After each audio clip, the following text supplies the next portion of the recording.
ఓం నమః శివాయ. ఓం నమో నారాయణాయ. ఓం చతుర్ముఖ బ్రహ్మదేవాయ నమః. సర్వమంగళమాంగళ్యే శివే సర్వార్థిసాధికే శరణ్యే త్రయంబకే దేవి నారాయణి నమోస్తుతే. హరి ఓం. మా ఛానల్కి స్వాగతం. చూస్తున్న వీక్షకులకు, ప్రేక్షకులకు, ప్రియ కాళ భైరవ భగవద్బంధులకి స్వాగతం పలుకుతూ, మమ్మల్ని ఎంతగానో ఆదరిస్తూ ఉండబడినటువంటి ప్రియ సోదర సోదరీమణులకు, జ్యోతిష్ అభిమానులకు, సనాతన ధర్మ సంరక్షకులకి స్వాగతం పలుకుతూ, ఈ వివాహం చేయడానికి ప్రధానమైన కారణం ఏమిటయ్యనగా, ప్రస్తుత కాలమాన ప్రకారంగా గ్రహాలు కొందరికి అనుకూలించకపోతే మరొకరికి మంచి విద్య ఉండి ఉద్యోగంలో స్థిరపడకపోవడం, మంచి ఉద్యోగం ఉండి అందులో పర్మనెంట్గా లేకపోవడం, మంచి ఉద్యోగం ఉండి ధనము లేకపోవడం. అంటే ఈ మధ్యకాలంలో చాలామంది మా దగ్గర జ్యోతిష్యానికి చెప్పుకుంటూ వచ్చేటప్పుడు వారందరూ ఏమని అడుగుతున్నారంటే 6, 5, 4, 3, 2, 1 అలాంటివి ఏమైనా ఉన్నాయా అండి గురువుగారు అని అడిగారు. 6 ఏంటివి, 5 ఏంటివి, పరిస్థితి ఏమిటి అని అడిగాను. 1 అంటే అబ్బాయి ఒకటే ఉండాలట. 2 అంటే వివాహం తదనంతరం వీళ్ళిద్దరు కలిసే ఉండాలట. 3 అంటే తల్లిదండ్రులకు అత్తమామలకు దూరంగా ఉండాలట. 4 ఏమిటంటే 4 నెంబర్లు కలిగినటువంటి తారాస్థాయి లాంటి వాహనం కావాలట. 5 అంటే ఏమిటో తెలుసా? వీరి మధ్యలో పంచభూతాలు కూడా దూరకూడదట.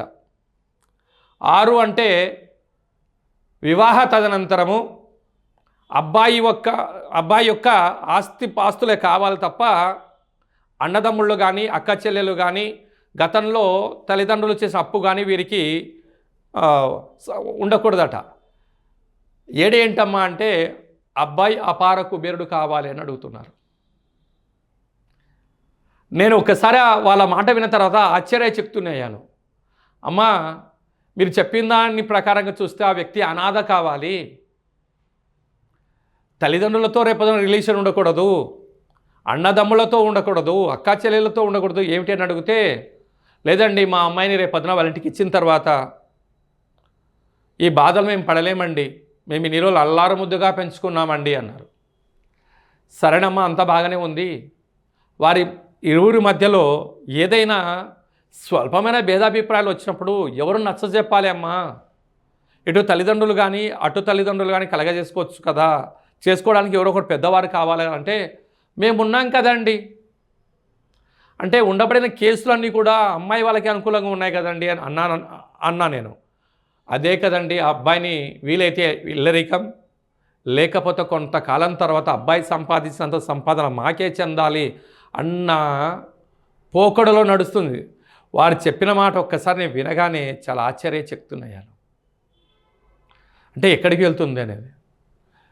ఇంతకుముందు కాల సమయంలో వివాహం చేయాలంటే ఇటు 7 తరాలు అటు 7 తరాలు చూసేటువంటి వారు ఇప్పుడు కనీసము 7 అంకెల సంఖ్య కలిగిన ధనం, అంటే ధనమూలం ఇదం జగత్ అని చెప్పారే తప్ప ఆ ధనం ఉంటేనే నీకు వివాహం అవుతుంది, నీ దగ్గర కోట్లు ఉంటేనే మా అమ్మాయిని మీకు ఇచ్చి వివాహం చేస్తాను అనే పరిస్థితి వచ్చింది. ఇలాంటి పరిస్థితి ఎందుకు ఉంటుంది అంటే కారణం వారి యొక్క నివసిస్తున్నటువంటి గృహము, వారి యొక్క ఆర్థిక స్తోమతే ప్రధానమైన కారణం. ఎందుకనగా గతంలో కొంతకాలం తర్వాత ఉమ్మడి కుటుంబాలు ఉండేటువంటివి. ఉమ్మడి కుటుంబాలు కాస్త ఒకటి కుటుంబాలుగా మారిపోయాయి. ప్రస్తుత కాలమాన ప్రకారంగా నీ వాళ్ళు వద్దు నా వాళ్ళే కావాలనే పరిస్థితి ఇప్పుడు నడుస్తుంది. మరి కొంతకాలం తర్వాత ఎవరికి వారే యమునా తీరైన పరిస్థితి రావచ్చేమో.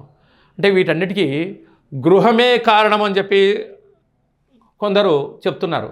అంటే గృహంలో ఉండబడినటువంటి వాస్తు దోషం ప్రభావం వలన, అంటే ఇప్పుడు చాలా ప్రాంతాల్లో ఇంట్లో కిచెన్ పెట్టట్లేదు. ఏమిటయ్యా అంటే అంత హోటల్ ఫుడ్డే. మా అమ్మాయి వంట చేయదండి, అబ్బాయికి వంట వచ్చా అనే పరిస్థితి వచ్చిన పరిస్థితి ఉంటుంది. కనుక చాలామంది అబ్బాయిలకు పెళ్ళిగాని ప్రసాదులు చాలామంది ఉన్నారు. అలా అవ్వట్లేదని చెప్పి చాలామంది తల్లిదండ్రులు బాధపడుతున్నారు. అంటే చదవలేదా అంటే డాక్టర్లు చదివారు, ఇంజనీర్లు చదివారు, గవర్నమెంట్ ఉద్యోగస్తులు అయ్యారు. గవర్నమెంట్ ఉద్యోగస్తుడు అయ్యారు అనుకోండి, సాఫ్ట్వేర్ ఉద్యోగస్తుడు కావాలంటారు. సాఫ్ట్వేర్ వాళ్ళు అండి అందులో పర్మనెంట్ లేదు కదండి అంటున్నారు. మంచి ఉద్యోగం అంటే వెనక ఆస్తిపాస్తులు లేవు కదండి అంటున్నారు. అంటే కోరికలు మితిమీరిపోయాయి. సరే, వివాహ తదనంతరం వాళ్ళు కలిసి ఉంటారా అంటే తెలియట్లేదు. అంటే గృహంలో ఎవరి యొక్క గృహంలో అయితే ఏ దోషం అధికంగా ఉంటే వివాహం కాదో మనం ఈ వీడియోలో చెప్పుకుందాం. వృశ్చిక రాశి వారికి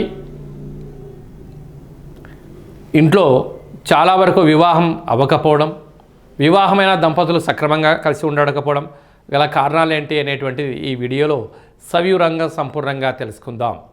వృశ్చిక రాశిలో ఏ నక్షత్రాలు వస్తాయనగా విశాఖ నక్షత్రంలోని చివరి పాదమైనటువంటి నాలుగో పాదము, అనురాధ నక్షత్రంలోని 4 పాదాలు, జ్యేష్ఠ నక్షత్రంలోని 4 పాదాలు కలిపితే వృశ్చిక రాశి. రాశాధిపతి కుజభగవానుడు. ప్రస్తుత కాలమాన ప్రకారంగా వృశ్చిక రాశి వారికి అర్ధాష్టమ రాహు సంచార స్థితి జరుగుతుంది. రాహుకు మనం మంత్రం చెప్పుకుంటామయ్యా అంటే ఓం రాహు అరిష్టేతు సంప్రాప్తే రాహు పూజాంచకారయేత్ రాహు ధ్యానం ప్రవక్ష్యామి చక్షు దోషపీడోప ఉపశాంతయే. అంటే గృహంలో వాస్తు దోషాన్ని, నరదృష్టిని, శత్రుదృష్టిని, శరీరంలో వెన్నెముక సమస్యలు, అనారోగ్యము, రక్తహీనత, అనేక రకాలమైనటువంటి సమస్యలను చూపిస్తూ ఉంటుంది. కనుక గృహము ఎంత అనుకూలించినను వారికి రాహు యొక్క పరిస్థితి అనుకూలంగా లేదు కనుక అర్ధాష్టమంలో ఉండడం వలన గృహంలో ఒక దేవేంద్రుడి యొక్క ఛాయాచిత్రాన్ని ఏర్పాటు చేసి,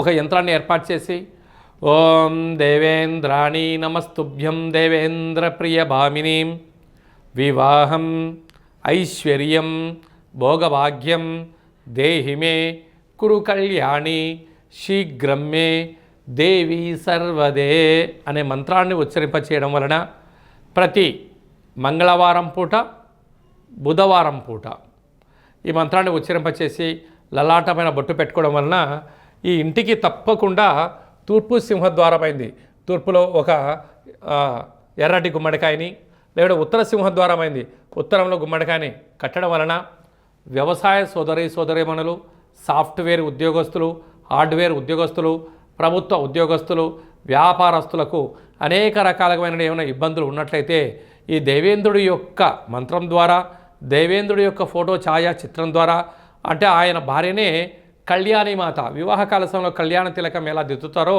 కళ్యాణ తిలకాన్ని దిద్దేటువంటి యోగ్యత, శక్తి కలుగుతుందని చెప్పి కూడా గమనించాలి. కనుక వృశ్చిక రాశి జాతకులకు సకల దోషం తొలగి శీఘ్రమేవ వివాహమైన దంపతులు ఆ జన్మాంతం కలిసి ఉంటారు అని చెప్పి గమనించాలి. ఈ విధమైనటువంటి దోషాలు మీ ఇంట్లో ఏమైనా ఉన్నట్టయితే, మీ వ్యక్తిగత జాతకము, మీ గృహం గురించి తెలుసుకోవాలనుకుంటున్నట్టయితే ఈ కింద నెంబర్ సంప్రదించినట్లయితే అపాయింట్మెంట్ తీసుకొని సంప్రదించగలరు. అందరికీ, ఈ వీడియో చూసిన వారందరికీ నిండు నూరేళ్ళ ఆయురారోగ్యాలని, మీ యొక్క కోరికలు నెరవేరాలని మనసారా కోరుకుంటూ ఆశీర్వచనం. శతమానం భవతు శతాయు పురుష సతేంద్రియ ఆయుష్యేవేంద్రియే ప్రతిష్టతి ధనం ధాన్యం బహుపుత్రలాభం శత సంవత్సరం దీర్ఘమాయు సర్వే జనా సుఖినో భవంతు లోకా సమస్తా సుఖినో భవంతు. వివాహ మంగళ గౌరీ దేవత అనుగ్రహ ప్రసాద సిద్ధిరస్తు తదాస్తు. ఈ వీడియో మీకు నచ్చినట్టయితే లైక్ చేయండి, షేర్ చేయండి, మా ఛానల్ని సబ్స్క్రైబ్ చేయండి. ఆధ్యాత్మికమైన వివాహానికి సంబంధించిన వీడియోను భగవద్బంధులకు, మిత్రులకు, స్నేహితులకు చేరవేసి హిందూ ధర్మాన్ని కాపాడండి.